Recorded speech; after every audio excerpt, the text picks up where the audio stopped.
Eh,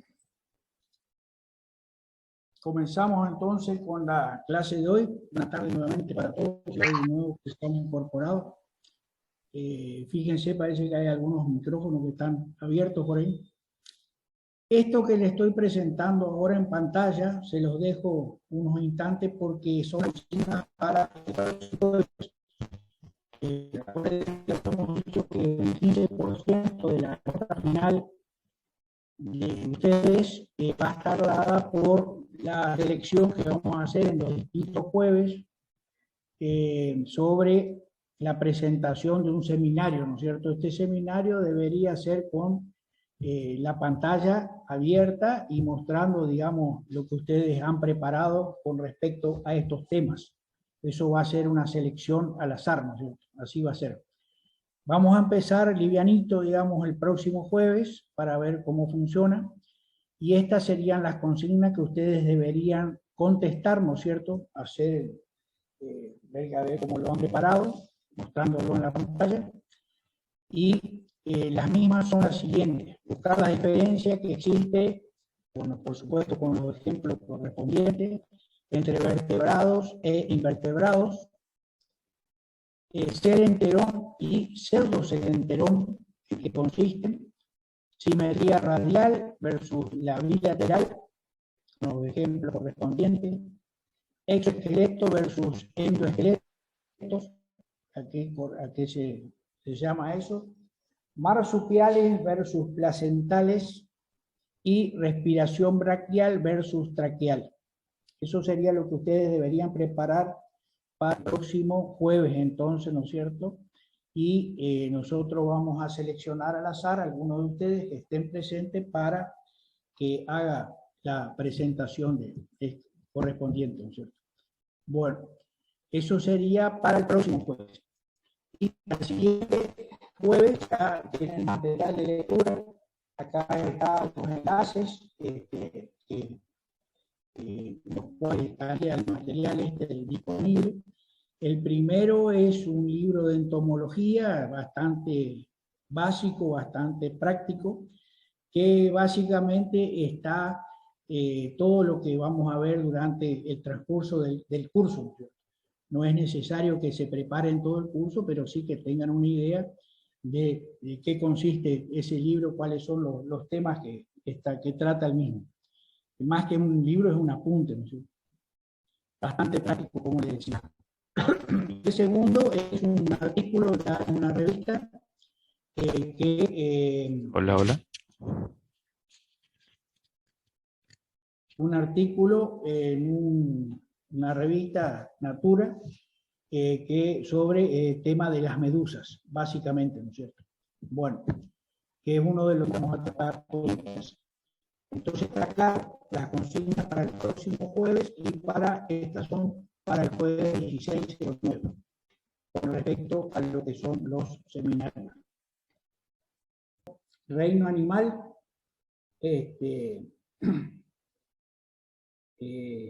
estas son básicamente las generalidades que corresponden al reino animal. Son organismos microscópicos. Estos, varía entre organismos microscópicos que son necesarios a veces el uso de microscopio o de lupas para poder ser visibles, como habíamos visto en la clase pasada. Por ejemplo, el tema de los ácaros, que son arácnidos muy peligrosos para la vegetación y que pueden ocasionar severas pérdidas. Es necesaria una lupa para poder observarlos, por ejemplo. O complejos organismos como son ya los animales superiores, como somos nosotros, ¿no?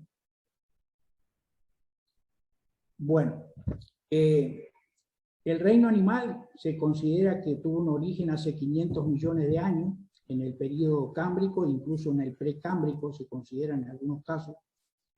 Son organismos heterótrofos, significa que requieren de alimentación para poder vivir, requieren de hidratos de carbono básicamente, y también de alimentos grasos y glicógenos. No producen su propia comida. Y como ustedes saben, la diferencia entre las células animales y células vegetales es la presencia de la pared celular. En las células vegetales está la presencia de la pared celular, que es incluso el que le da nombre a la célula, ¿no es cierto? Y después en el reino animal, sin esta pared celular. El movimiento de los animales es debido a células contractiles, o sea que son los músculos, que es lo que les permite la movilidad, incluso aquellos que no tienen medios de locomoción, como son los organismos menores, en el caso de las lombrices, por ejemplo. El movimiento básicamente es por el movimiento de los músculos, ¿no es cierto?, de estas células.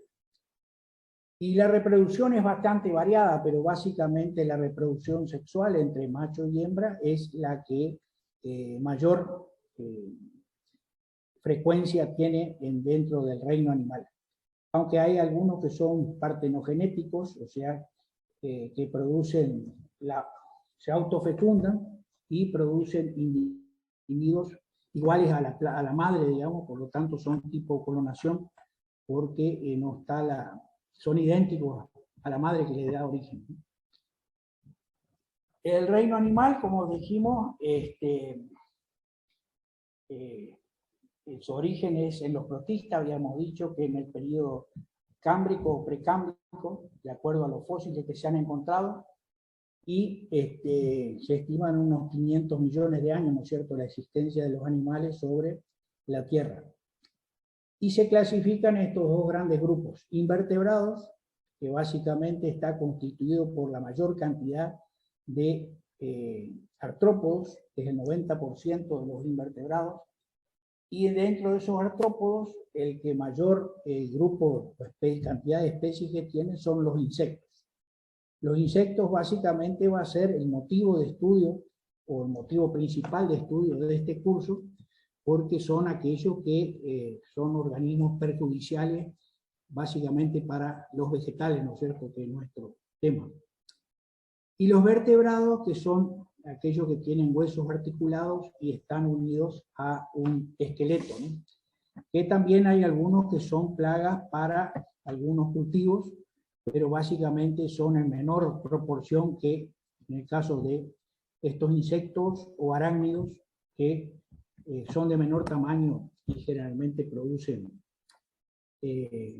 grandes pérdidas, ¿no? Ejemplo de algunos, por ejemplo, habíamos visto ya en la clase pasada varios ejemplos de distintos tipos, de aquellos que son alados, otros que no son alados, de aquellos que se mueven por alas o movimiento de patas, a veces con el suplemento de patas en el abdomen, ¿no es cierto?, como son los esculipedios, en el caso de las larvas de lepidópteros, aquellos que son de 4 patas, ¿no es cierto?, animales que vuelan, mamíferos que vuelan, mamíferos que nadan, como el caso de las ballenas. Y bueno, hay una gran gama de variabilidad en cuanto a su forma, a su tamaño y a la forma en que se desplazan o se mueven, digamos, dentro de su hábitat, ¿no? Bueno, acá tenemos un cuadrito que resume más o menos todo lo que vamos a ir viendo, digamos, a lo largo del curso. Están clasificados en el esquema, en la parte superior, desde aquellos que son más primitivos, hacia la derecha aquellos que son más evolucionados, ¿cierto? Dentro de este grupo, en la izquierda, tenemos los invertebrados, que corresponden a el filum o rama porífera. El ejemplo son las esponjas. Después tenemos en segundo lugar los celenterados, que corresponden a las medusas. Como les decía, las medusas es uno de los temas que se le dio para consigna de lectura para el otro jueves, ¿no es cierto?, 16. Después seguimos el caso de los platelmintos, que son parásitos incluso del ser humano, como es el caso de la teña saginata. Después tenemos los nemátodos. Acá sí ya empezamos a encontrar aquellos que son de importancia para ocasionar pérdidas en el reino vegetal. Todo esto que están señalizados o están sobresaltados con otro color, ¿no es cierto?, color más rojo, que son aquellos que nosotros les vamos a dar mayor importancia durante el transcurso del curso, ¿no es cierto? En este caso estamos considerando a nemátodos, que son habitantes del suelo, que son también básicamente habitantes del suelo, aunque hay algunos que afectan a la parte aérea. En este caso necesitan de un vector porque no tienen ni alas ni patas para movilizarse. Por lo tanto, para llegar a la parte aérea necesitan de un vector. Después lo vamos a ver. El caso de los moluscos, caracoles, babosas, que como les mostré, hay ejemplos, incluso en misiones, de aquellos que se consideran como cuarentenarios, que es el caso del caracol africano. Los anélidos, lombrices, estos más que perjudiciales, son benéficos, ¿no es cierto?, porque descomponen bastante la materia orgánica, y también posiblemente va a ser un material de lectura. Voy a anotar acá. Bueno, el caso de... Y básicamente, como les decía, el artrópodo, que es más o menos la separación entre los invertebrados, correspondiendo todavía, y los vertebrados. Y dentro de los artrópodos tenemos estos 4 clases. Los miliápodos son aquellos que se conocen como 100 pies, básicamente por la gran cantidad de patas que tienen. En cada segmento de estos artrópodos tienen un par de patas. Los crustáceos, que son de hábito básicamente marino. Arácnidos e insectos, que como les decía hoy al principio de la clase, son aquellos que producen daños, o son considerados básicamente plagas para el reino vegetal. Y dentro de los vertebrados tenemos aquellos animales más evolucionados, equinodermos, que corresponden a los erizos y estrellas, que no tienen importancia desde el punto de vista vegetal, digamos, que son marítimos, peces, anfibios, y después tenemos reptiles, aves y mamíferos, que también en algunos casos de estos últimos que están sobresaltados son perjudiciales para el hombre, son a veces benéficos, y también producen a veces daño para los vegetales. Así que también vamos a verlos en clases especiales, ¿no es cierto? Tanto reptiles, aves como mamíferos. Bueno, los invertebrados son básicamente lo que les comentaba, los organismos más inferiores, y no presentan un esqueleto óseo, ¿no es cierto? Están sin ese esqueleto. ¿Y cómo se divide el reino animal? El reino animal básicamente se divide por la cantidad de capas de tejido en que se organizan las células. Cuanto mayor es el número de capas, mayor es el grado de organización, o sea que los tejidos se forman posteriormente aparatos, ¿no es cierto?, a medida que se van haciendo más complejos. La presencia o no de cavidades corporales y por supuesto el desarrollo ontogénico. Cuanto más desarrollo ontogénico haya, es más grado de evolución de ese individuo. Bueno, entonces, empezando con el primero, nuevamente ponemos el cuadrito ahí para recordar, vamos a empezar con el Phylum Rama, o Phylum Rama sería porífera, están las esponjas, en ese caso, acá está las esponjas, es el animal más primitivo. En realidad es una masa de células, o una colonia de células, si lo quieren decir, o puede llegar a considerarse también a esa masa de células como un organismo multicelular. Pero son organismos muy primitivos, ¿no es cierto?, muy básicos para ¿Cómo están compuestas estas esponjas? Estas esponjas tienen una pared, poseen células diferenciadas para la alimentación, que son estas que estamos viendo en el esquema de color amarillento, que tienen la presencia de un flagelo. Este flagelo les permite la movilidad en el agua, porque son organismos básicamente acuáticos. Este grupo de células, este collar de células, tienen el nombre de canodermo, y como les digo, son los que se movilizan en el agua y tienen la capacidad de alimentarse. La alimentación se hace por solamente el paso de agua y la absorción de aquellos organismos pequeños, digamos, que les sirven para alimentarse. Ahí la flecha está marcando la forma en que se desplaza la corriente de aire, de agua. En una capa intermedia que está constituida por un mesófilo y una parte superior que generalmente es la que después se hace una estructura dura, seca, que es la que realmente caracteriza a la esponja, ¿no es cierto? Generalmente que se utiliza para complemento a veces en el baño, ¿no es cierto? Como para sacar la piel, digamos, que está fea, que se conoce con el nombre de pinacodermo. Dentro de esa capa intermedia del mesófilo hay una serie de estructuras, digamos, que son muy primitivas, como los ovocitos, amebocitos, espículas, que cumplen distintas funciones, ¿no es cierto?, dentro de esta esponja.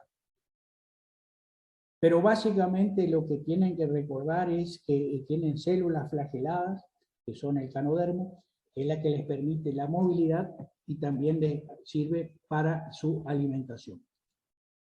En el segundo grupo tenemos a los celenterados, que son las medusas.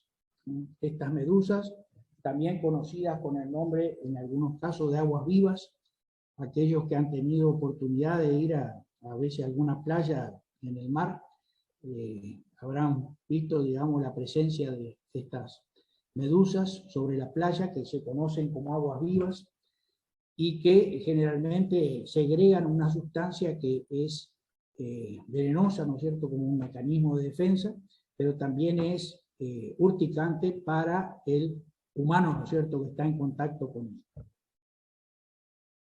¿Por qué se les llama celenterados? Básicamente por el nombre de la cavidad interna, esa que está mostrando acá en el diagrama, ¿no es cierto? Esa boca que está presente es la que, por donde se introducen los alimentos, y es lo que le da el nombre a este grupo de animales.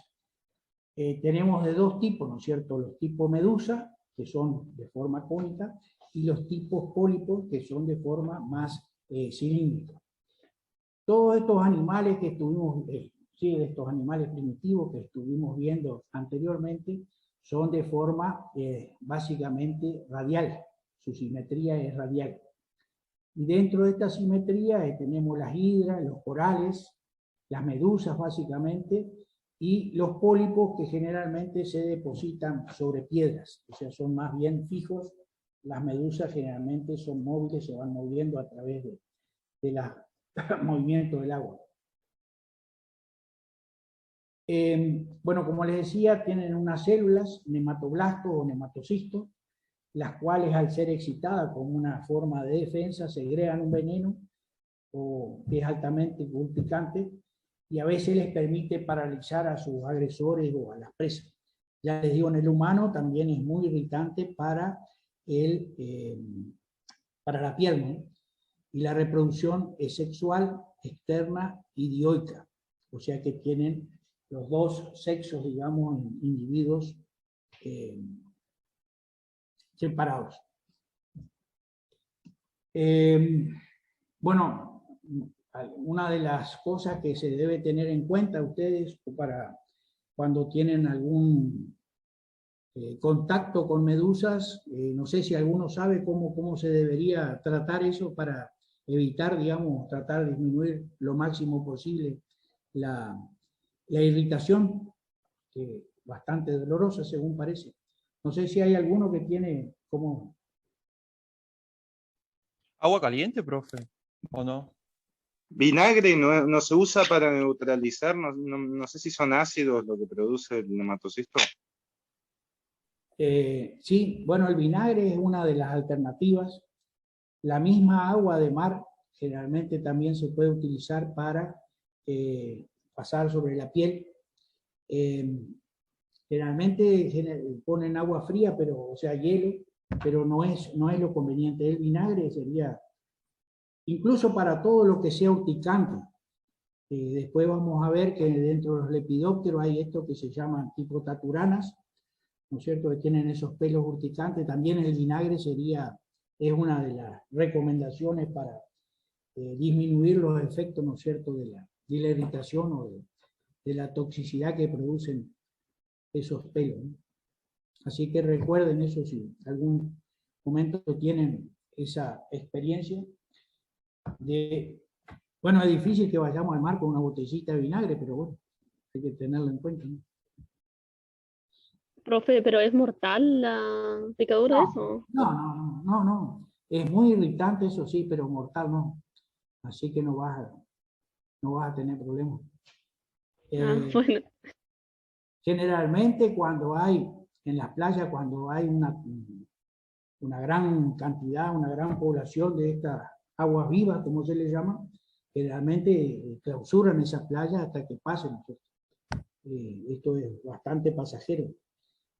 Puede 1 o 2 días estar, sobre todo en las playas de Brasil, es bastante común la presencia de estas aguas vivas, ¿no? Profe, una consulta. Sí. ¿Cuánto tiempo más o menos tarda un coral en crecer? Un coral, ¿cómo coral? Porque en la diapositiva anterior había, no me acuerdo qué decía, pero como que dentro de las familias en sí, si no me equivoco, en la anterior que recién pasó. Grupo de animales metazoos que en el sistema radial decía y nombraba el coral. Y se me surgió esa pregunta. Bueno, el coral acá abajo, este que está a la izquierda, es un coral, ¿no es cierto?, que son los que se ponen en las rocas, estos tipos pólipos, que se fijan en la roca y forman corales. No, tarda muchos años en formar un coral. Generalmente son años, digamos, que se tarda para formar un coral. Y no se forma en todos lados de la misma manera, ¿viste? Hay lugares que son más específicos, como son, por ejemplo, el Golfo de México, donde se puede encontrar mayor cantidad de corales. Y así no es que es algo muy común, necesita condiciones especiales, digamos, para que se vaya proliferando, sería la palabra. Pero son años, digamos, que tarda. Bueno, ¿alguna otra pregunta que tengan sobre el tema? Platelmintos es otro. Acá ya empezamos con la simetría bilateral, o sea que haciendo una línea por el centro del cuerpo, las dos partes en las que se dividen serían simétricas, ¿no es cierto? Empezamos con los organismos de simetría bilateral. Son también animales muy simples, y que son parásitos, y requieren de un hospedero para poder sobrevivir. Generalmente requieren de 2 hospederos, uno para una cierta parte de su ciclo y otro para la segunda parte de su ciclo.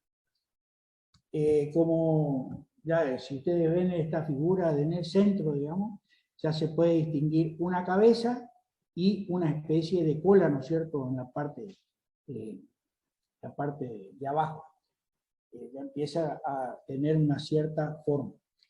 Y también ya empiezan a aparecer distintos tipos de tejido.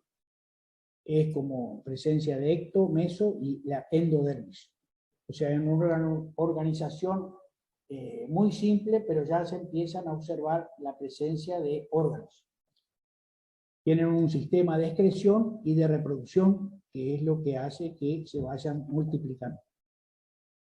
Básicamente habitan en lugares húmedos o marinos y, como les decía, necesitan un huésped para su estado larval y otro para su estado adulto, y de esa manera completar el ciclo. El ejemplo más típico de estos platelmintos es el de la Taenia saginata, que me imagino habrán escuchado nombrar. Es un parásito del tracto digestivo de los humanos, bastante común, sobre todo en zonas tropicales y subtropicales. Este parásito básicamente tiene un estado juvenil que se desarrolla tanto en vacas, en estado larval sería en vacas como en porcinos. El hombre, al alimentarse de este carne, ¿no es cierto?, de estos animales que están parasitados por el ingiere, y básicamente si la carne no está bien cocida, puede llevar consigo este parásito que se instala en el tracto digestivo de los humanos, ¿no es cierto? El tracto digestivo, al defecar, si no hay sistemas cloacales o sistemas de degradar, digamos, la parte cloacal, vuelve, digamos, a la superficie de la tierra, generalmente a las pasturas, y vuelve a cerrar el ciclo, ¿no es cierto?, alimentándose tanto las vacas como los porcinos de esas pasturas que están infectadas, y vuelve a cerrar el ciclo. Hoy en día esto se ha superado bastante, digamos, uno por la cocción que tiene la carne, ¿no es cierto?, antes de ingerirla, y el segundo por el sistema sanitario, digamos, que se ha mejorado en cuanto a la disponibilidad de cloaca y de todo ese tipo de saneamiento ambiental que no permite, digamos, esta distribución de la materia fecal sobre, digamos, campos.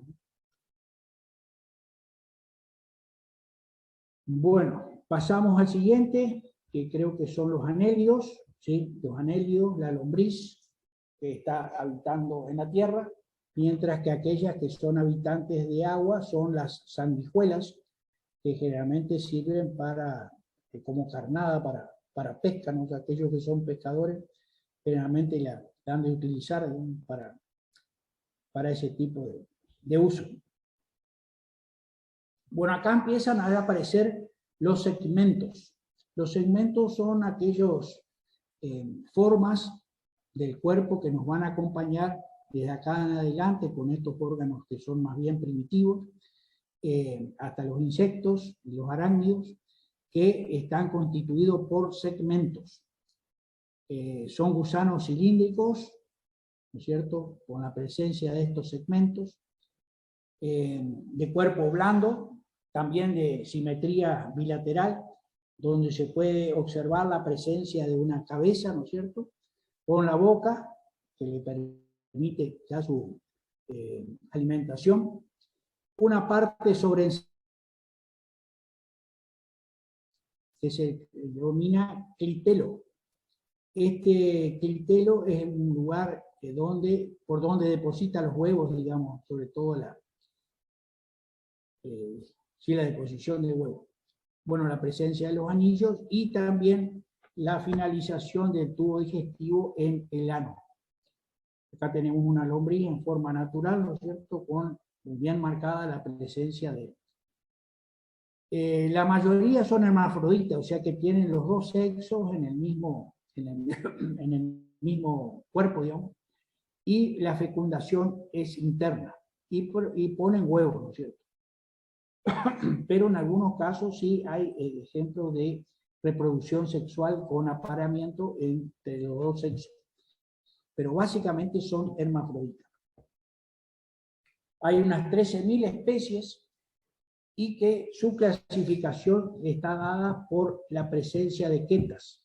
Estas quetas son las cerdas, ahora vamos a ver un esquema después de qué se trata, y pueden ser poliquetos, por muchas, que son aquellas de hábito marino, los oligoquetos, que son pocas, con hábito terrestre, y los hirudineos, que no tienen ninguna queta, que corresponden a los parásitos.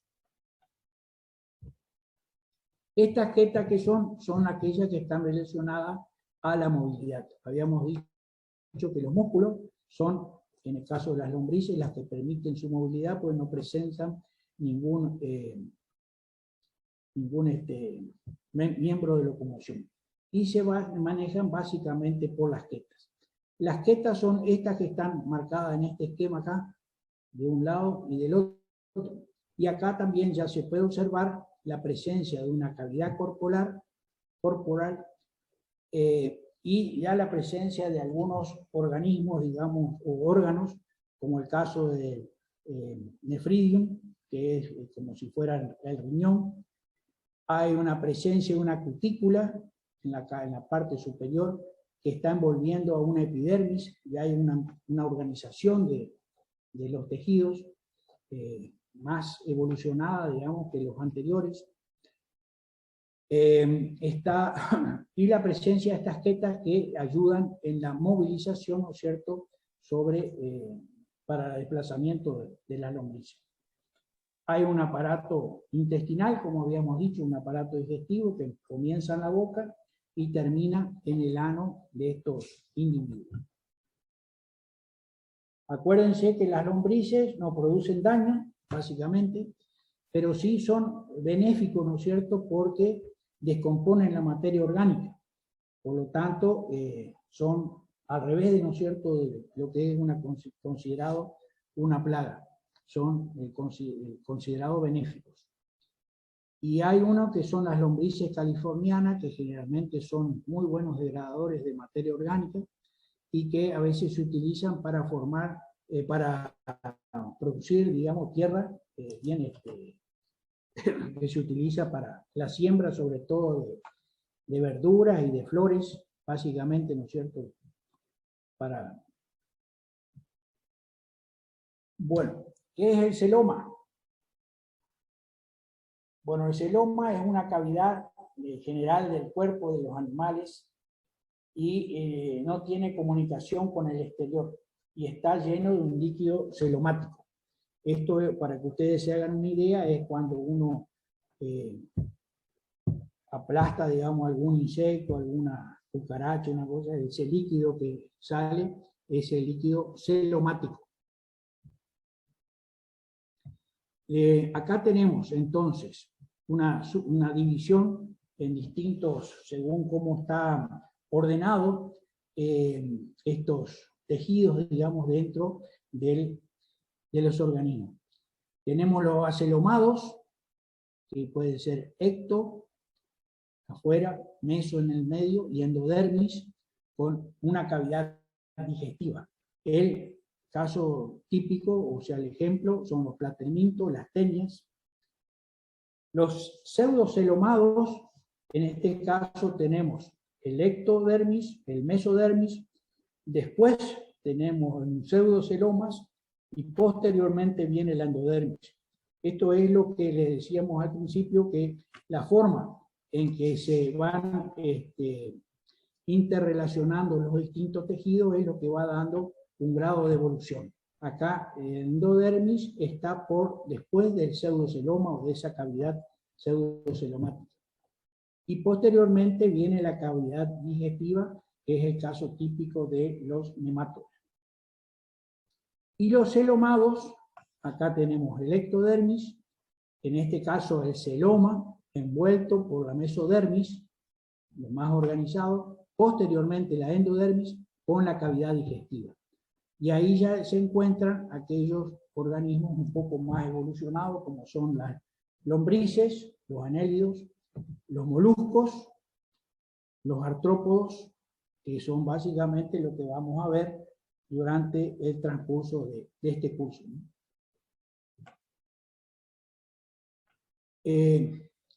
Otro término que se utiliza también bastante en zoología sería los cordados, que se denominan así por la presencia de una notocorda.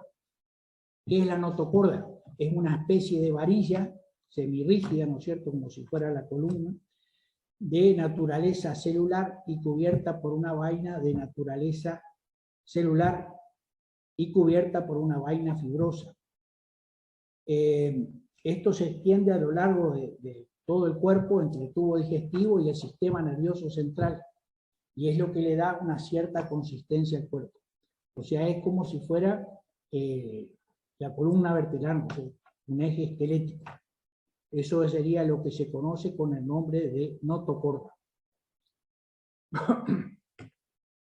Los cordados que conservan muchas de las estructuras de los invertebrados no cordados, o sea que no tienen ningún esqueleto, como una simetría bilateral, y el celoma, la metamería y la cefalización, o sea, la metamería sería la presencia de segmentos que se utilizan para la sistemática, tanto la presencia del celoma, la presencia de segmentos o metamería o metámeros, y la cefalización es lo que se utiliza para básicamente la taxonomía. Algunos cordados son terrestres y la mayoría utiliza las mandíbulas para alimentarse. Acuérdense que nosotros básicamente vamos a encarar nuestro curso por la presencia de los distintos tipos de aparatos bucales. Los aparatos bucales son aquellos que producen el daño en los vegetales. Pueden ser distintos tipos de insectos, de animales, pero el que produce daño es el aparato bucal. Este aparato bucal vamos a ver después que puede ser de distintos tipos. Y a veces, sin estar presente el organismo causal, por el daño que uno observa, ¿no es cierto?, el tipo de daño, puede darse cuenta de cuál es, o más o menos orientarse a cuál puede ser el posible causante de ese daño.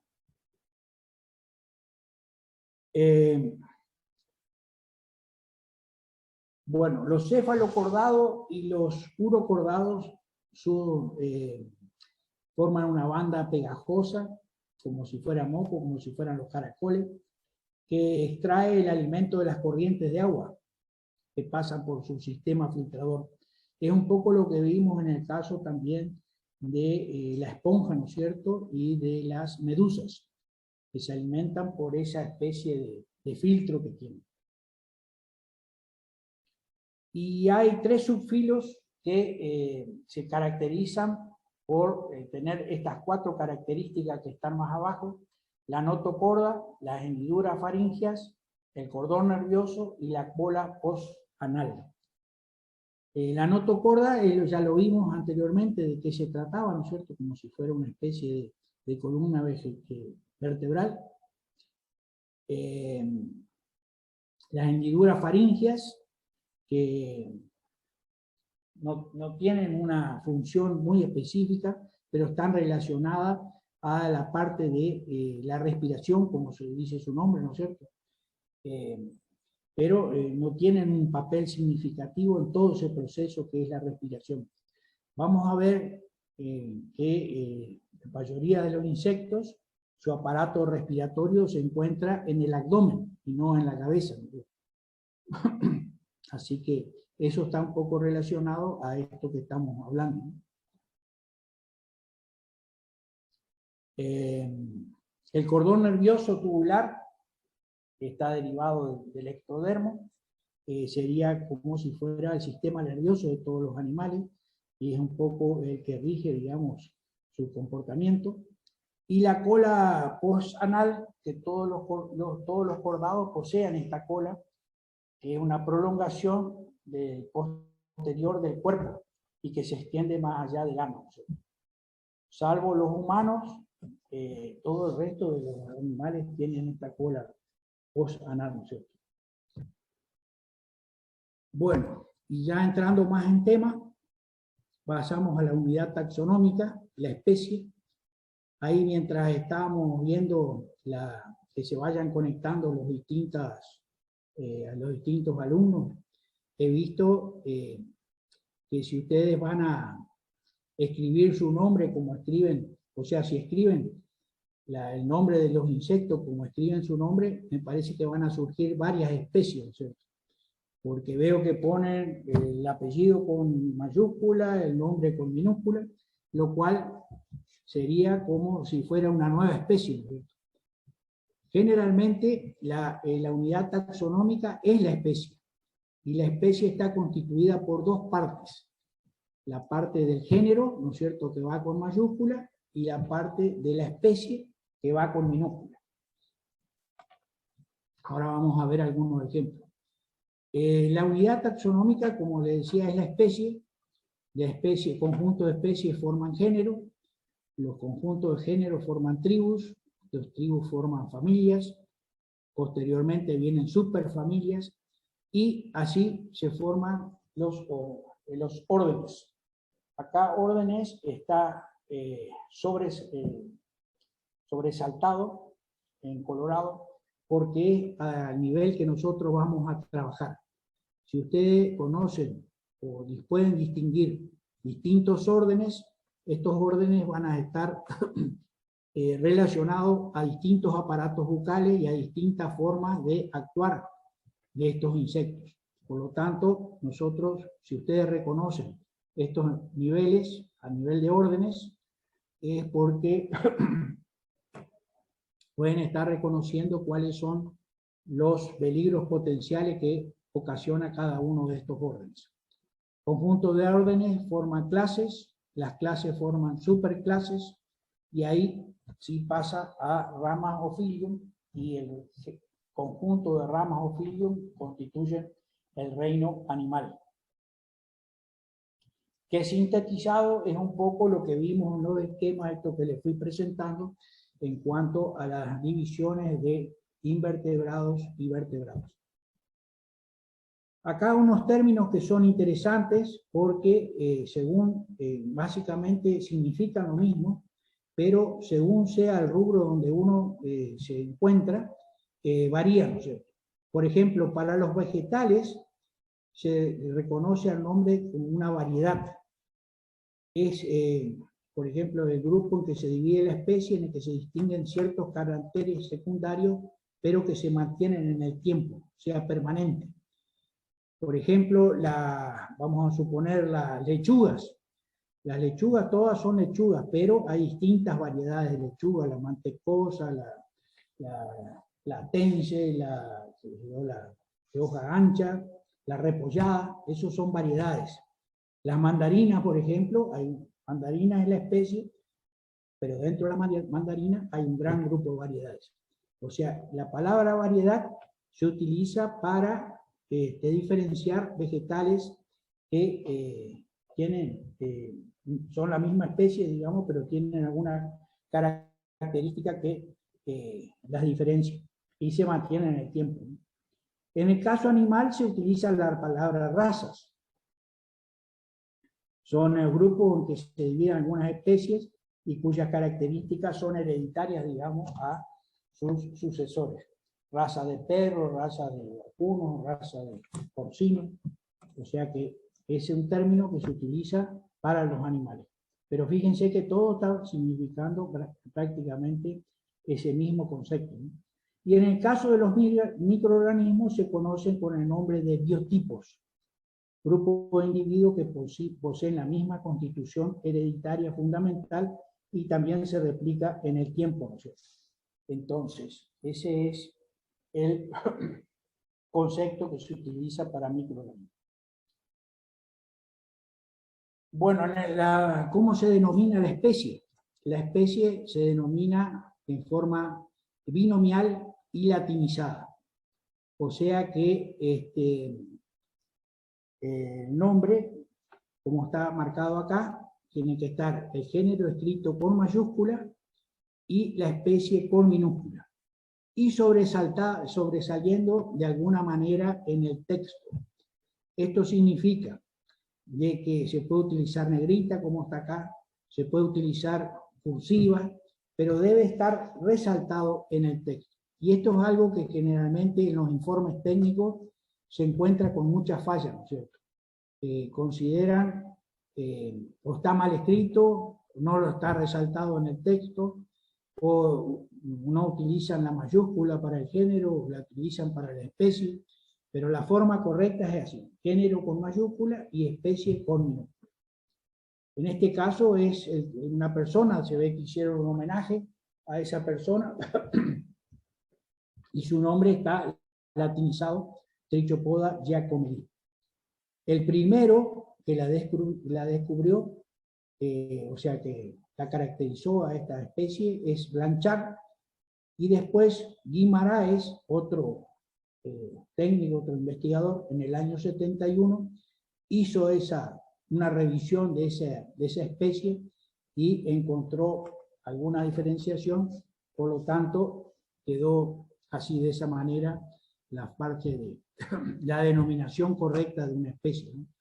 Con el primer autor y aquello, si hay alguna observación posterior de corrección de esa taxonomía y en el año que se realizó.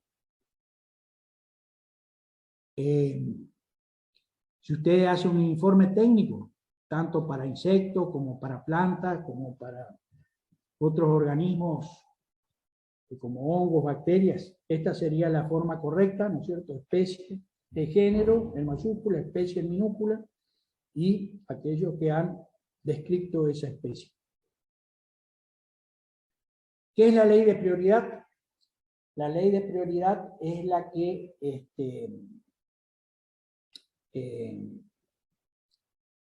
se le otorga el nombre a la primera descripción que se ha hecho de ese organismo, tanto para estos insectos como para aquellos que son causantes de enfermedades o el nombre de esa enfermedad o de esa plaga.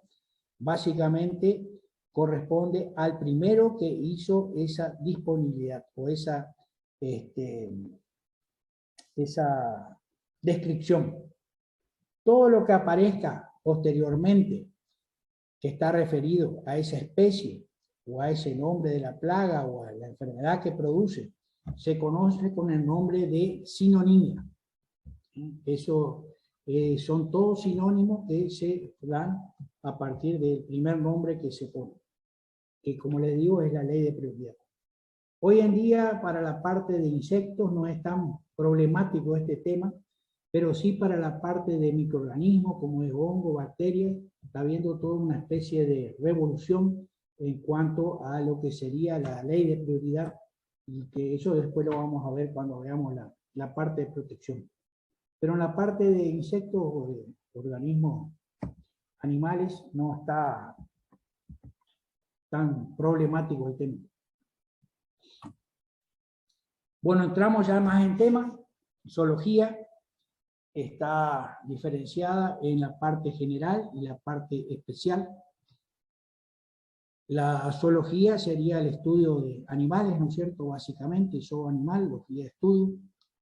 Y dentro de la parte general, ¿qué comprende? La morfología, ¿no es cierto? En este caso, ya a nivel de citología, de células, de tejidos, histología, la composición de esos tejidos en la forma de anatomía, organismos anormales que se forman a partir de estas aberraciones que se pueden producir.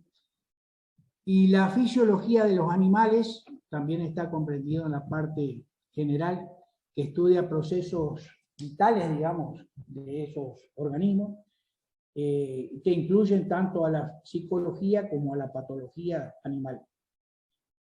Y la especial, más específica, está ya el estudio taxonómico, o sea, la descripción taxonómica y la ubicación dentro de un cuadro taxonómico de esas especies. Hoy en día esto es lo que se entiende, es a la especialidad, o sea que las personas que estudian un tipo de insecto sean especialistas en ese tipo de insectos y no conozcan mucho de otras especies, ¿no es cierto?, que estén presentes. Es lo que se tiende hoy en día a la investigación y en el mundo, ¿no es cierto?, a ser cada vez más específico en temas de conocimiento e investigación. Otra forma de clasificarlo es por los tipos de organismos que se estudian, ¿no es cierto? En el caso de protozoos, protozoología; en el caso de gusanos, helmintología; en el caso de insectos, entomología; en el caso de peces, ictiología; en el caso de aves, ornitología; y en el caso de mamíferos, mastozoología. Estos serían otros nombres que se pueden encontrar básicamente, sobre todo ictiología para los peces, ornitología para las aves, entomología para los insectos, son nombres bastante comunes que se escuchan corrientemente. Y otra forma de clasificarlo es por la forma a qué se dedica. Zoología médica, por ejemplo, todo lo que sean las plagas que afectan a los humanos, como sería el mal de Chagas, el del dengue, ¿no es cierto? Cómo es el comportamiento tanto del vector como de la enfermedad. Zoología veterinaria o zoonosis, que son aquellos que atacan a los animales. Zoología económica, cómo están distribuidas, digamos, las distintas plagas y cómo afectan a los distintos cultivos, las distintas especies, ¿no es cierto? Y la zoología agrícola, que también incluye a la forestal, que es un poco lo que nosotros, el motivo de este curso, ¿no es cierto?, que vamos a tratar.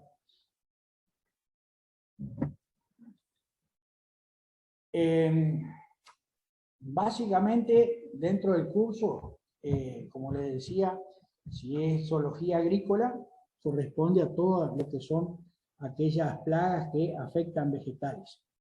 Pero el 50% del curso, incluso la parte de los prácticos, va a estar relacionado a lo que es la entomología. La entomología es la parte de la zoología que estudia los insectos, ¿no es cierto?, en su relación con la actividad agroforestal y también los productos derivados de ella. O sea que a veces no es suficiente obtener el producto en el campo, sino que también a veces sus productos derivados son también atacados por plagas, como es el caso, por ejemplo, de aquellos que atacan a la madera, digamos, una vez que está hecho los muebles. El caso de la isóptero, digamos, que afecta a la madera una vez que está instalada. El caso de aquellos animales que atacan los silos una vez que se cosechan a los granos. Bueno, son todos productos, son todos ejemplos de productos derivados, digamos, de la producción. Y pueden ser especies fitófagas, aquellas que se alimentan de vegetales, fito es planta, fagas es alimentación, ¿no es cierto? O sea que se alimentan de plantas. En algunos casos, cuando no está presente el hospedero principal, se pueden volver saprófagas, o sea que se alimentan solamente de materia orgánica, o de algún huésped secundario, digamos, causando daños menores, para sobrevivir y esperar nuevamente la presencia del hospedero principal. Hay varios ejemplos en el ciclo de vida de ese tipo de comportamiento, ¿no es cierto?, que son fitófagos en principio y después se vuelven saprófagos. Especies zoófagas, que son aquellas que se alimentan de otros animales. Estas son las que se utilizan básicamente para el control biológico.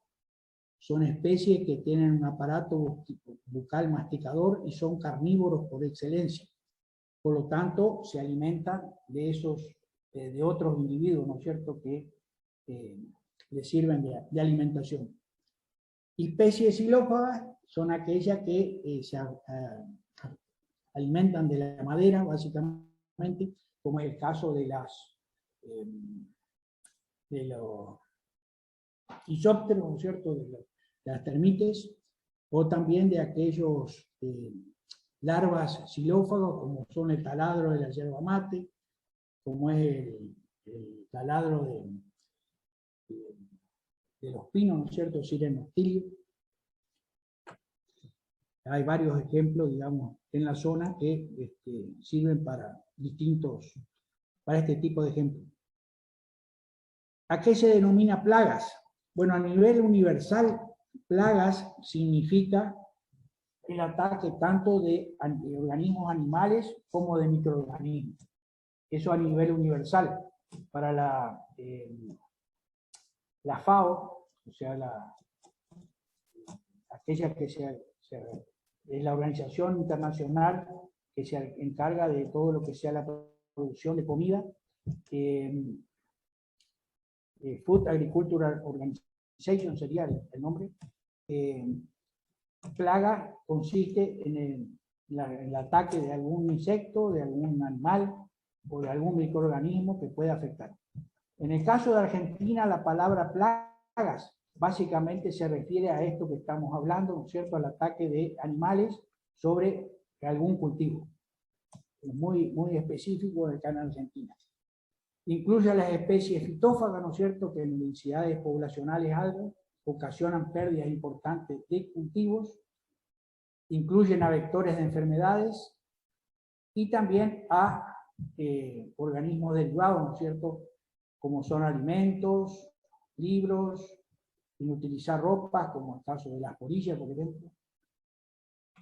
O sea que a eso es lo que se refiere en Argentina con el término plagas, específicamente a los daños que producen los animales, básicamente en los vegetales y también en productos derivados de esto y de otros.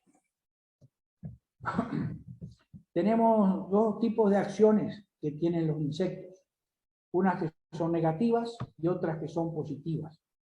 Bueno, las positivas ya me imagino que ustedes se han de imaginar cuáles son, ¿no es cierto?, si tienen un poco de criterio agronómico. Son facilitadores en la polinización, son parásitos de otros organismos perjudiciales o predadores. Yo en la clase pasada les mencioné cuál era la diferencia entre parásitos y predadores. Parásitos no necesariamente lleva a la muerte del organismo, en cambio predadores sí, directamente produce la muerte del organismo que ha sido atacado. O disgregadores de materia orgánica. Habíamos visto estos que son saprófagos en su parte de su ciclo de vida, son disgregadores de materia orgánica. Y entre las negativas tenemos nuevamente otra subdivisión, que son las directas, que son aquellas que producen la muerte del árbol directamente, o la muerte de algún órgano de la planta. Bueno, la muerte del árbol puede ser dada, digamos, por algún taladro, digamos, que produce galerías dentro de la planta, como es el caso del taladro de la yerba mate. Puede ser algún ataque intenso de hormigas, por ejemplo, también puede producir la muerte del vegetal, o muerte de algún órgano de la planta. El caso de los quiritó, por ejemplo, en la palta, el caso de los quiritó en los árboles de acacia, que producen, digamos, la ruptura de las ramas para que se seque esa parte de la rama donde van a oviponer, de esa manera tengan alimento las nuevas generaciones que se producen a través de la oviposición en esas ramas muertas, ¿no? Bueno, y las indirectas son por la inoculación de patógenos. Eso es algo que es muy corriente, ¿no es cierto? Puede ser vectores de problemas, enfermedades, tanto en plantas como también como en humanos. El debilitamiento por defoliación, también sería un caso, por ejemplo, para las hormigas, ¿no es cierto?, que producen una defoliación intensa, producen un debilitamiento y por lo tanto un retraso en el desarrollo de la planta, o incluso puede llevar a la muerte de esa planta.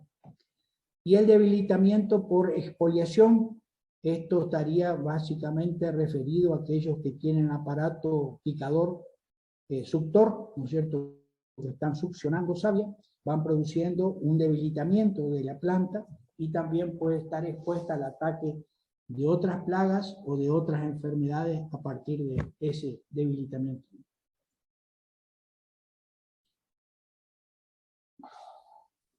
Bueno, este es un ejemplo, no son todas las plagas, pero puse algún ejemplo para que tengan en cuenta. Eso ya comentamos también en la clase pasada, de qué se tratan las plagas y enfermedades cuarentenarias para la Argentina. En este caso son una serie de insectos, coleópteros, himenópteros, lepidópteros, mariposas, ¿no es cierto?, que sí están presentes en otro país y no están presentes en la Argentina. Y son hospederos de distintos especies, ¿no es cierto? En el caso de esta primera, es de una salitácea, un sauce, un álamo. En el caso de la siguiente, los pinos son hospederos, y así sucesivamente, ¿no es cierto? Entonces, si uno quiere hacer introducción de madera, o de esos árboles, digamos, que son sensibles a estas plagas, como no están presentes en la Argentina, quiere decir que para la introducción de esa especie, de esas plantas, o de material de esas plantas, ¿no es cierto?, deben tener algún tratamiento especial, porque son cuarentenarias, significa que están presentes en el país del envío, pero no están presentes esas plagas en el país de destino, que en este caso sería Argentina. Viceversa, el otro día cuando le mostraba distintas plagas, ¿no es cierto?, que están presentes en la Argentina, y yo les decía son cuarentenarias, significa que están presentes en la Argentina, pero no están presentes en los países de destino de la producción de esas plantas, ¿no es cierto? Pueden ser en este caso frutales, como el caso de la carpocapsa, en manzanas y peras para el mercado brasilero. Puede ser el caso de la lobesia botrana en la vid, ¿no es cierto?, que está presente en Chile, en Argentina, pero no está presente en otros países productores de uva. Y esos son ejemplos entonces de plagas cuarentenarias que, vuelvo a repetir, significan que están presentes en un lugar de producción y no están presentes en otros lugares donde va destinada, digamos, la producción de esos países donde está presente. Por lo tanto, para que se pueda exportar a esos lugares hay que realizar toda una serie de tratamientos que están fiscalizados por SENASA, que te habilita, digamos, ese producto para ser enviado a... bueno, cualquier cosa, después le podemos pedir acá al padre de uno de los alumnos que nos explique un poco más sobre el tema de la cuarentenaria, que seguro nos va a hablar bastante de distintas plagas cuarentenarias que están presentes ahí en Misiones. Bueno, vamos a seguir, así terminamos más temprano. Esta sería la última parte ya de esta clase.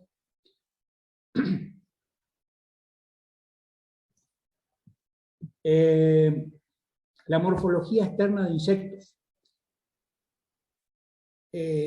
Son de tamaño variable, pueden variar desde parasitoides, la microhimenópteros, ¿no es cierto?, que se conocen corrientemente con el nombre de avispitas, que son aquellas que se utilizan para control biológico, ¿no es cierto?, básicamente, o son aquellas que cuando uno pone fruta, digamos, en una frutera, empiezan a salir después de un tiempito, digamos, son microhimenópteros, avispitas, que son de tamaño muy diminuto, no pasan de 2 centímetros, 20 milímetros.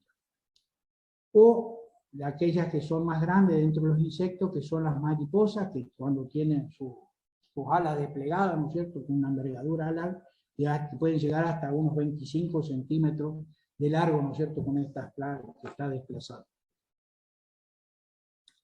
Habíamos dicho que la parte de la disponibilidad de tejidos era una de las formas de evolución, ¿no es cierto?, que van teniendo los animales a través del tiempo. Bueno, en este caso de los insectos tenemos un tegumento que cubre al cuerpo de los insectos. Está formada por una cutícula, ¿no es cierto?, que generalmente no es de origen celular, sino que es una deposición, y que tiene dos partes, una epicutícula en la parte de afuera y una endocutícula hacia la parte interior. Y sí, una capa de células, fehacientemente dicho, que constituye la epidermis por debajo de esa capa de cutícula. El cuerpo de los insectos puede estar ornamentado por distintas formas, ¿no es cierto?, en este caso por setas, por pelos, otras glándulas dermales que aparecen, pueden ser cerdas, o sea, distintas formas de ornamentar la parte cuticular. Y esas, muchas de esas son de origen celular, o sea, se originan en la epidermis y traspasan nuevamente a la cutícula. Bueno, como les decía, tiene dos partes, una cutícula externa no celular y la parte interior o epidermis. El tegumento es una estructura blanda, flexible, elástica, o un caparazón duro y rígido ya en los adultos, ¿no es cierto? Esto según sea el estado juvenil o el estado adulto. Pueden ser de superficie lisa o rugosa, brillante u opacas, glabras o pilosas y con o sin color. O sea que esos son ya distintas características que hacen después a cada una de las especies como su característica de la especie, ¿no? La cutícula, como les decía, tiene las dos capas, una exocutícula que da la parte protectora, ¿no es cierto?, hacia el exterior. A eso la protege de choques, de la acción de fitosanitarios, de productos químicos, y también de la entrada de agua. Presencia de ceras y parafinas, y una parte interna que es más gruesa, como habíamos visto en el esquema, ¿no es cierto?, todas estas distintas capas, que es la endocutícula. Las dos capas tienen formación de proteínas, o sea que mucho nitrógeno, y también de quitinas, que son polisacáridos también nitrogenados. Eso es lo que le da rigidez y dureza. Y fíjense que la exocutícula, o sea la parte más externa, que es la que le da rigidez, o que le da dureza, no está presente en los estados juveniles. O sea que la parte juvenil son blandas, flexibles y algo elásticas, ¿no? Y no tienen esa parte dura, digamos, que le da el exoesqueleto. La epidermis es la que forma la cutícula hacia afuera, y también tiene alguna presencia de pelos, escamas, en el caso que sean unicelulares, o también pueden ser espinas, espolones o cuernos cuando son de orden pluricelular. O sea, estos se originan en la epidermis y después al depositarse en la exocutícula sobresalen y es lo que le da ese adorno, digamos, a las distintas especies de vegetales, de insectos. Bueno, el cuerpo de los insectos está dividido en 3 regiones. Esto sí o sí está presente en todos los insectos y siempre se da así. Y son la cabeza, el tórax y el abdomen. La cabeza están los órganos sensoriales, en el tórax están los órganos de locomoción y en el abdomen se encuentran los aparatos digestivos y reproductivos básicamente y el respiratorio. Eso se acuérdense que es pregunta de examen, ¿cierto? Bueno, están constituidos, yo ya había comentado en algunas diapositivas atrás, que de ese punto, después de los platemitos, a partir de los anélidos, ya hay formación de segmentos. El conjunto de segmentos es lo que va dando lugar al cuerpo. Estos segmentos también son conocidos como metámeros. Y la metamería es lo que se utiliza para la taxonomía, ¿no es cierto?, de estos insectos o de estos animales. En total hay de 20 a 21 segmentos. Eso va dependiendo un poco de la especie y sobre todo de cómo se organiza la parte final de los insectos, ya sea en el aparato digestivo o en el aparato reproductor. En la cabeza hay 6 a 9 segmentos, también variable, sobre todo por el aparato bucal. El aparato bucal es una modificación que se va produciendo de las maxilas, de las mandíbulas y del labro. Las modificaciones que se producen es lo que da lugar a distintos números de segmentos. El tórax tiene 3 segmentos y el abdomen de 11 a 12 segmentos. Eso da estos 20 o 21 según sea el. Bueno, en la cabeza están los órganos sensoriales, como les había dicho, y está constituida básicamente por 6 segmentos. El ocular, que es donde se ubican los órganos de la visión. El antenal, es donde se ubican, digamos, las antenas. Intercalar, y después, como les decía, el mandibular, maxilar y labial, que las modificaciones que se producen a través de esto son los distintos aparatos bucales que se van a ir presentando en los distintos insectos. Y como les decía, conocer la forma de aparato bucal de cada orden de insecto es conocer cómo se causa daño en las plantas, ¿no? El occipucio, que es la parte más sobresaliente de la cabeza de los insectos, es un punto, digamos, no importante, pero sí como para para sobresalir, digamos, de la parte de la cabeza, se conoce al occipucio. Estaban, como dije, presentes los órganos sensoriales, y tenemos dos tipos de ojos, ¿sí? Ese, donde usted mencionó esa parte, esa es la unión de la cabeza con el tórax. ¿El occipucio? No, es Ah. la parte más alta, digamos, de la cabeza. No es la zona de unión con el tórax. Ah, bueno. Gracias. Bueno. Entonces, dentro de los tenemos dos tipos de ojos. Los ojos simples, que también son considerados ocelos, y que están presentes sí o sí en todos los estadios juveniles, estadios larvales. Los ojos compuestos aparecen cuando en los estados adultos, y están compuestos por una serie de omatidios. Los omatidios son una especie de cristales, ¿no es cierto?, que según el número de omatidios es la mejor o menor visión que va a tener ese individuo. Acá tenemos el ejemplo, por ejemplo, de una mosca, ¿no es cierto?, un díptero, que es la que tiene la mayor cantidad de esos cristales o de omatidios, y está presente en el estado adulto, ¿no es cierto? Es uno de los insectos que tiene mejor visión por la gran cantidad de omatidios que tiene presente. Estos ojos compuestos generalmente se forman donde estaban presentes los ojos simples en el estado juvenil. Y los ojos simples, si ustedes ven acá este esquema, están representados por estos tres puntitos, ¿no es cierto? Es donde estaba anteriormente, correspondían en el estadio juvenil a esos ojos simples. Bueno, a ver qué más hay de esto. Occipucio, acá está el occipucio.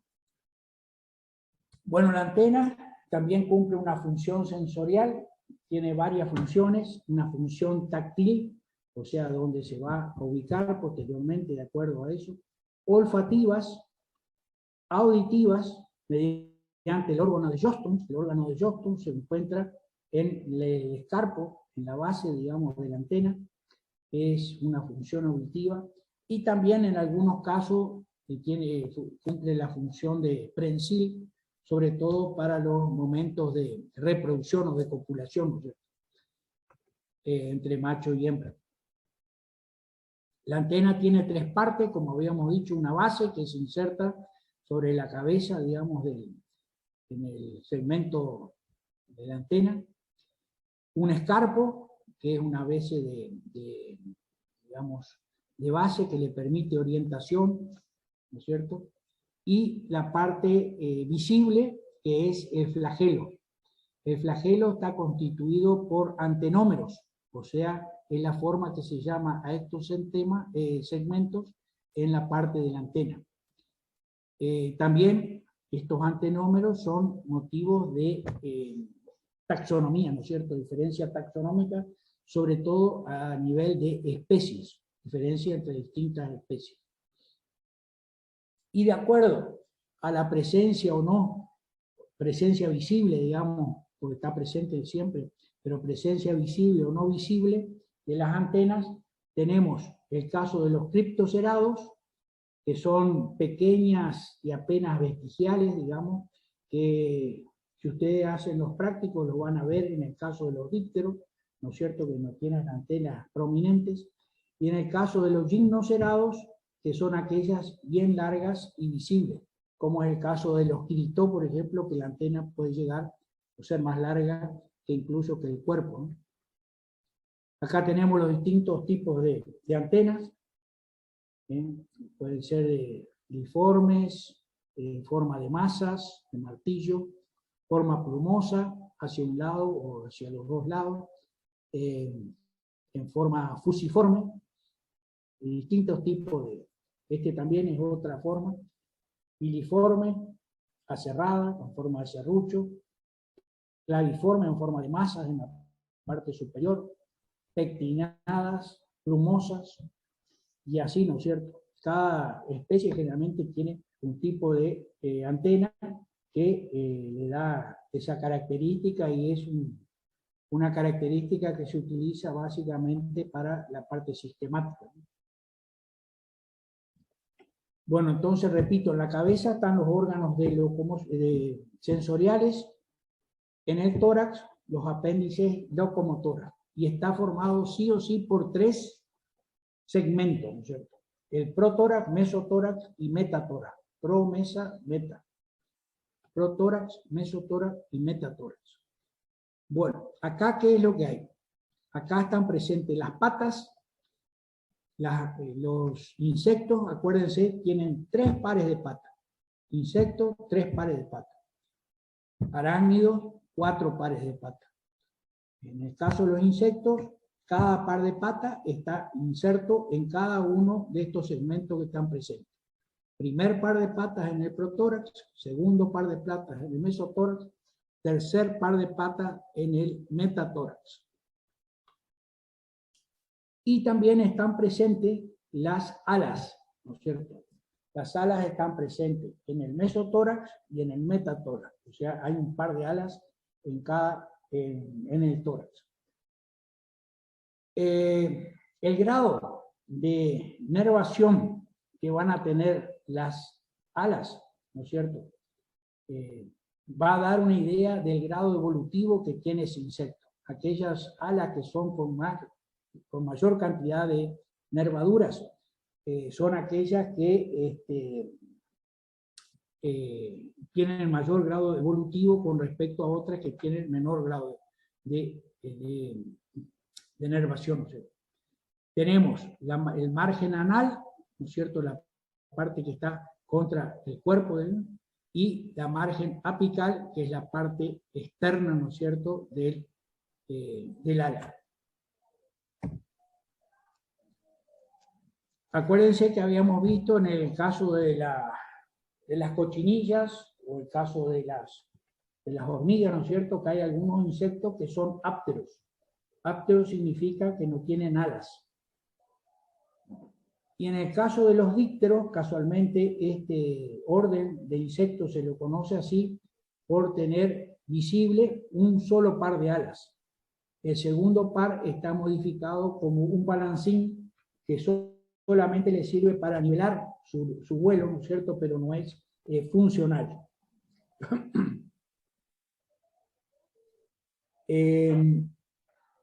Lo importante dentro de los órganos para reconocer órdenes es el reconocimiento del tipo de ala que está presente. El pliego, o sea, cuando se pone para volar, digamos, ese acople está dado por este freno y yugo que sería como un gancho y una forma de acople que tiene el primero y el segundo par de alas para el vuelo, ¿no es cierto?, de los individuos. Y esto también a veces se utiliza, sobre todo en lepidópteros, para ver cómo en taxonomía, ¿no es cierto?, para su diferenciación. Bueno, acuérdense entonces que los individuos que no tienen alas son considerados insectos ápteros. Hormigas, cochinillas, sobre todo las hembras, ¿no es cierto?, los machos generalmente son alados. Y el caso de los dípteros, ¿no es cierto?, que tienen el primer par de alas y el segundo modificado en balancín. Como les decía, reconocer el tipo de alas o la consistencia del ala, eso nos permite reconocer a qué orden nos estamos refiriendo o estamos encontrando. El segundo par de alas siempre va a ser membranoso y es el funcional para el vuelo, básicamente, ¿no es cierto? Segundo par de alas siempre membranoso. Pero el primer par de alas puede ser variable. En el caso de los lepidópteros, por ejemplo, el primer par de alas es membranoso o escamoso, al igual que algunos otros que ahora después vamos a ver. En el caso de los ortópteros y de las Blatodea, en todo eso, el primer par de alas es apergaminado o tecmen, hojas tipo pergamino, ¿no es cierto?, duras, son conocidas con el nombre de tecmen. En el caso de los coleópteros, los escarabajos o cascarudos, como se les llama, es el único grupo que tiene el primer par de alas coriáceo, ¿no es cierto?, duro, consistente, que se conoce con el nombre de elitro, mucho calcario tiene. Y en el caso de las chinches, también, o sea, los hemípteros, tienen una especie intermedia entre el elitro, ¿no es cierto?, duro de los coleópteros y el membranoso del otro grupo de alas. Entonces, por eso se lo conoce como hemielitro, o sea, mitad elitro, mitad membranoso. Bueno, ¿cuáles son los órdenes? Acuérdense que nosotros vamos a trabajar a nivel de órdenes, y si ustedes reconocen esto, ya están bien guiados. Las membranosas, los órdenes que tienen el primer par de alas de tipo membranoso, son los dípteros, que tiene el único par de alas, ¿no es cierto?, membranoso, el resto de modificado, balancín. Los himenópteros, ahí se encuentran todas las hormigas, el Cirel noctilio, por ejemplo, la avispa la madera. Las abejas, también están dentro de este grupo, tienen el primer par de alas membranoso. Los lepidópteros o mariposas, como habíamos visto en la foto anterior. Las odonatas, que son los aguaciles, también los dos pares de alas membranosos. Y los homópteros. Los homópteros son aquellos que también hoy en día se los clasifica dentro de los hemípteros porque tienen el mismo tipo de aparato bucal, pero en este caso estos dos tienen las alas membranosas, tanto el primer como el segundo par. Entonces, repito, membranosas, primer par de alas, los dípteros, orden himenópteros, hormigas, avispa la madera, mariposas, los lepidópteros, los aguaciles, odonatas y los homópteros, o sea, la mosca blanca, mosca negra, pulgones, chicharras están dentro de este grupo. Y el grupo tecmen, o alas pergaminadas, las del primer par de alas, están los ortópteros, que son las langostas y las tucuras, Mantodea, que sería el tratadiós, ¿no es cierto?, y Blatodea, las cucarachas. Esa consistencia de las hojas, de la ala de las cucarachas, es ejemplo típico de las alas tipo tecmen. Los elitros, aquellas de consistencia bien dura, calcárea, para los coleópteros es el único orden que tiene ese tipo de alas, o sea que es fácil de reconocer. Estos son correspondientes a los cascarudos, escarabajos. Los hemielitros, donde están las chinches.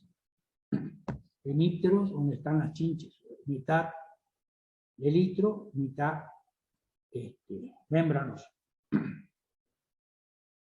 Y tenemos las patas, también forman parte del segmento. Acuérdense que tenemos 3 pares de patas, vuelvo a repetir, en los insectos característicos, 4 en los arácnidos. Las patas tienen de 6 a 9 segmentos y se denominan igual que en el humano, ¿no es cierto? Coxa, la parte que se inserta en el tórax, trocánter, fémur, tibia y el tarso. Y el tarso generalmente está modificado según la especie o según el tipo de alimentación que tienen, o de hábito que tienen los insectos.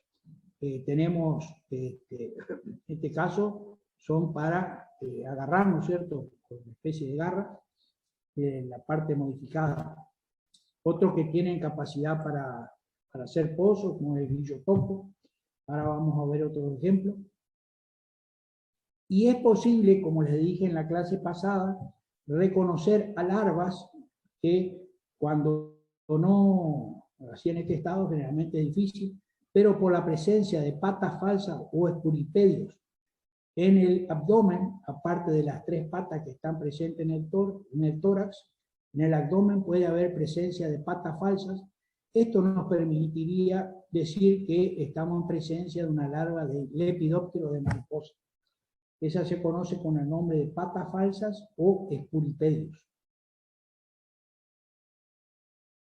Acá tenemos distintos tipos de patas, una pata caminadora, ¿no es cierto? Que es la generalmente típica.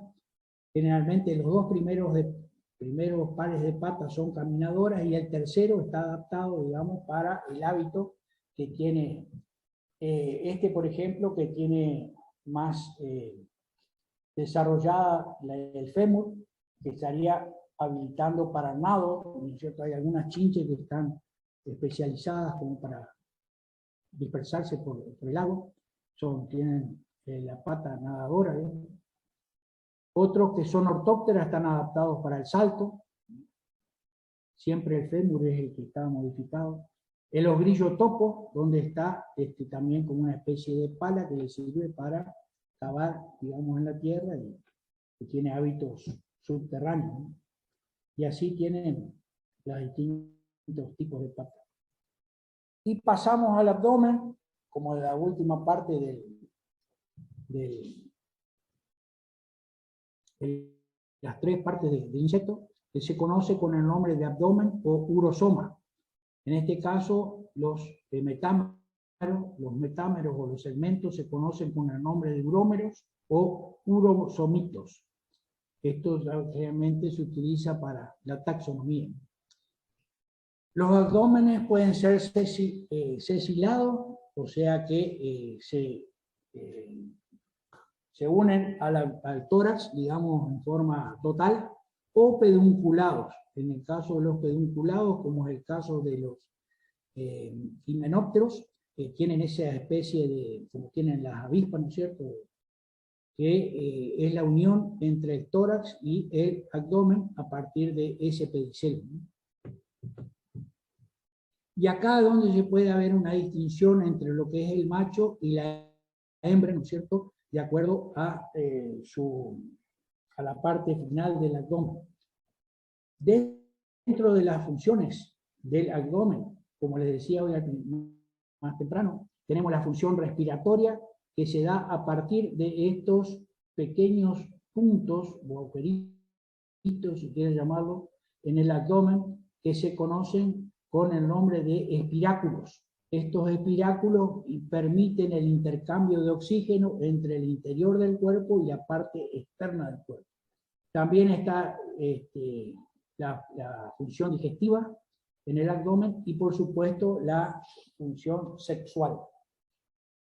En muchos de los insectos, la placa timpánica se encuentra presente en el primer segmento del abdomen. El aparato sexual femenino se conoce con el nombre de valva, mientras que el masculino con el nombre de edeago. Hasta el 8º segmento de los 11, 12 que forman parte del abdomen, es igual tanto para el macho como para la hembra.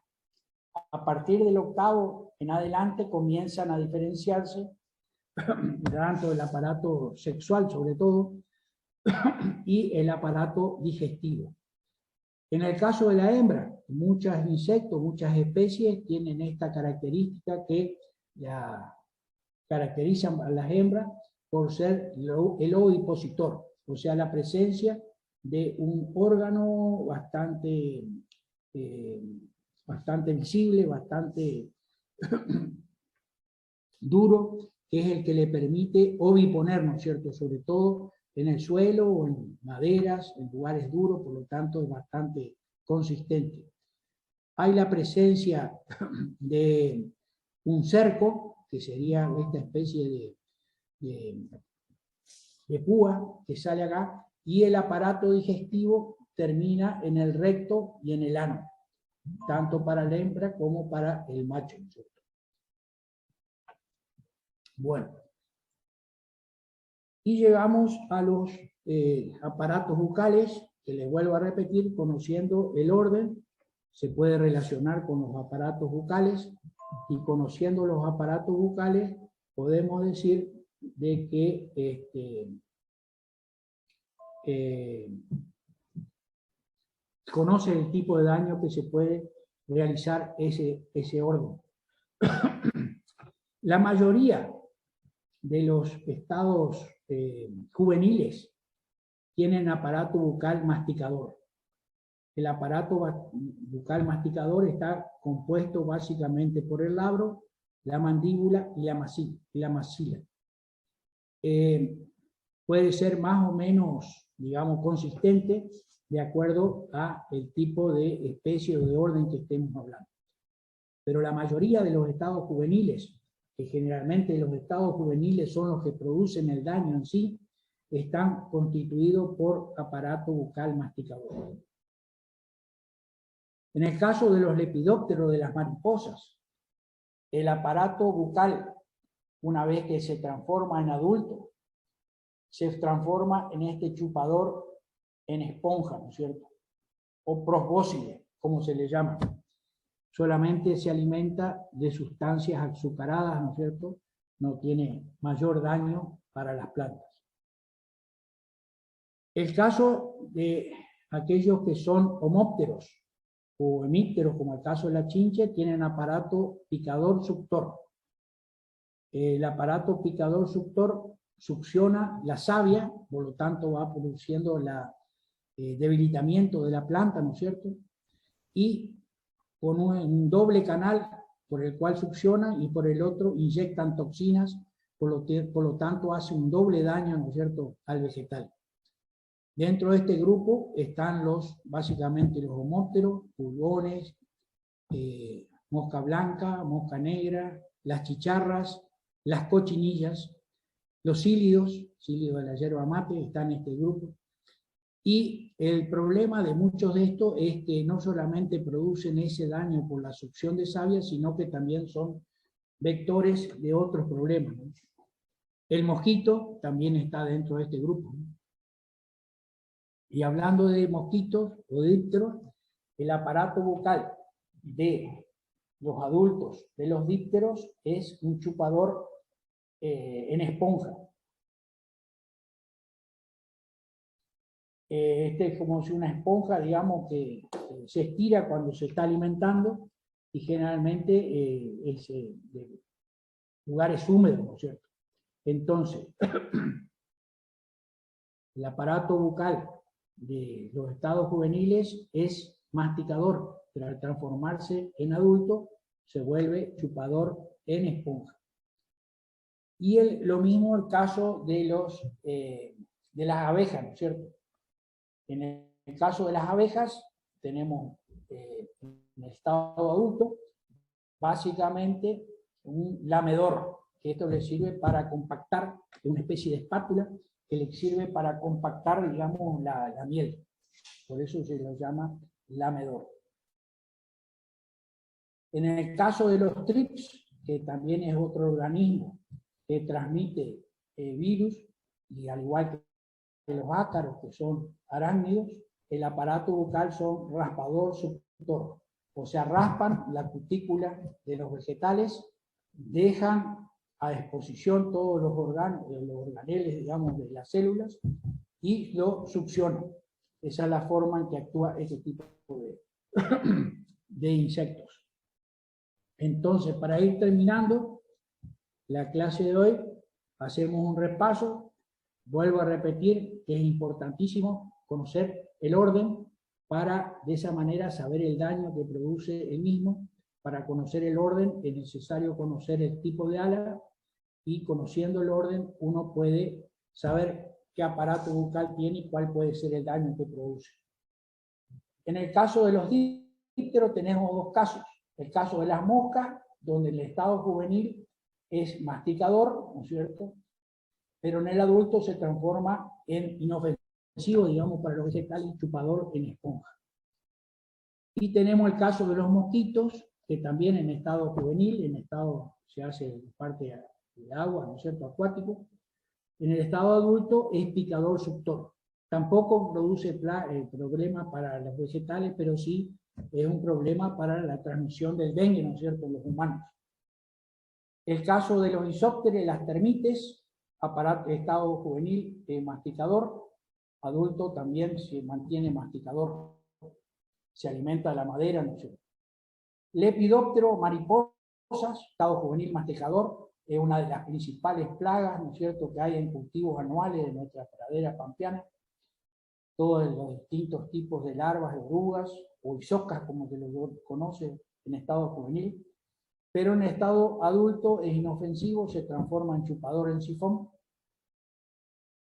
Los trips, o tisanópteros, sería el orden, es raspador suctor tanto en estado juvenil como en estado adulto, por lo tanto, es productor de daños en los vegetales y también es causante de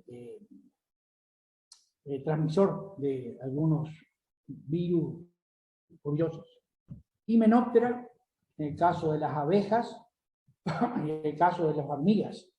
En el caso de las abejas tenemos el estado juvenil masticador, pero en el estado adulto se transforma en lamedor, en esa especie de espátula que servía para compactar la miel. Y en el caso de las hormigas, en ambos casos es masticador. Por eso los daños que producen, ¿no es cierto? Y también son ápteras, ¿no es cierto?, en el caso de aquellas que son obreras. Solamente son aladas los estados reproductivos, ¿no es cierto?, de reina y zángano.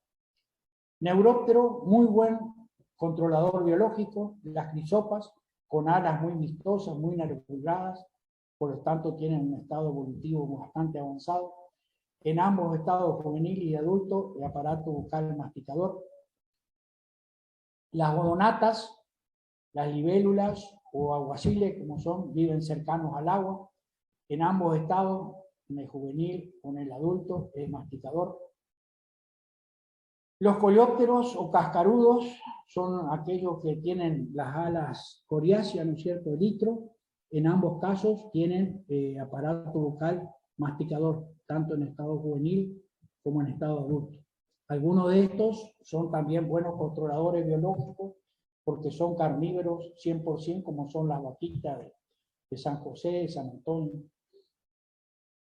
Ortóptero, tenemos la langosta o también las tucuras, que tienen aparato bucal masticador durante ambos ciclos, ambos estados, digamos, juvenil y adulto. Mantodea, que es el mamboretá o tatadiós, también al igual que el anterior, tiene aparato bucal masticador, tanto en estado juvenil como en adulto. Y lo mismo las cucarachas, que es el orden Blatodea, aparato bucal masticador, tanto en estado juvenil como adulto. Los homópteros, acá tenemos pulgón, chinches, cílidos, chicharras, mosca blanca, mosca negra, tienen tanto en estado juvenil como en estado adulto, picador suctor, por lo tanto producen debilitamiento de la planta por la succión de savia y también pueden ser buenos vectores de distintos problemas virósicos, fitoplasmas o ese tipo de. Y hemípteras, que son las chinches, también, al igual que el anterior, tienen aparato bucal, picador suctor, tanto en estado juvenil como en estado adulto, pero en este caso con alas hemielitros, o sea, mitad coriáceas, mitad membranosas. Bueno, y esto es todo por hoy, creo, así que no sé si hay una pregunta en los momentos finales, antes que nos corten sería esto, y después, aplicando esto, vamos a ver en la próxima clase, que ya sería para empezar los prácticos, ¿cómo se llama? Las combinaciones de alas y de aparato bucal para ver, digamos, a qué orden pertenece y ya empezar con el tema de los prácticos. Bueno, ¿alguna pregunta sobre la clase de hoy?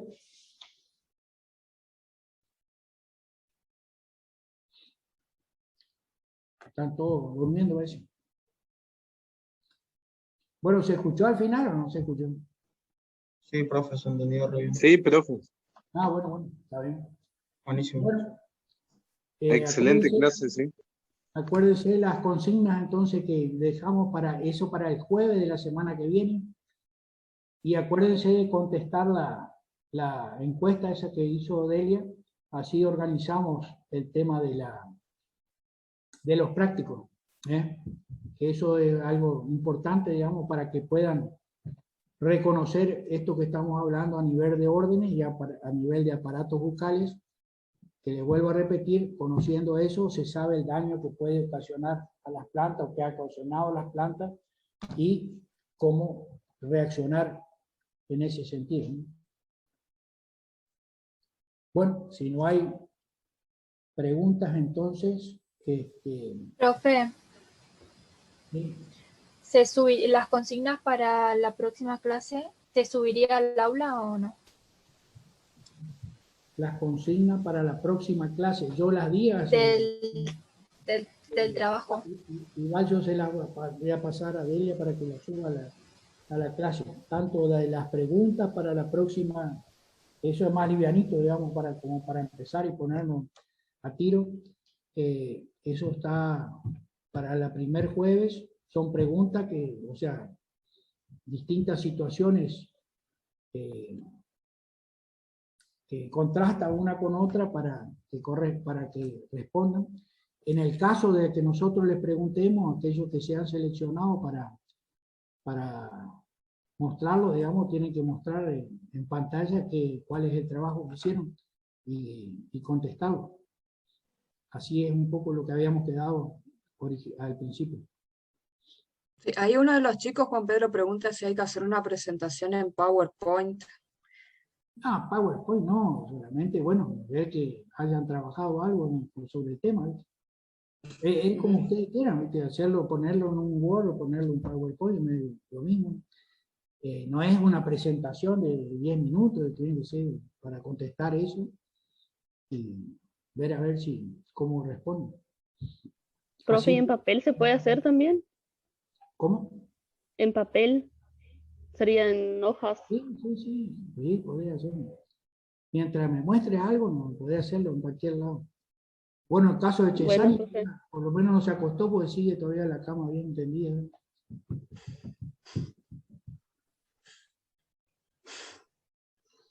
Bueno, ¿alguna pregunta? ¿Alguna cosa más? Si no, nos vemos el martes a las 14 horas. Acuérdense que los jueves, con el tema de los prácticos, los teóricos serían de 2 a 4 y más adelante de 4 a 6, es como estaba previsto originalmente los prácticos, ¿no?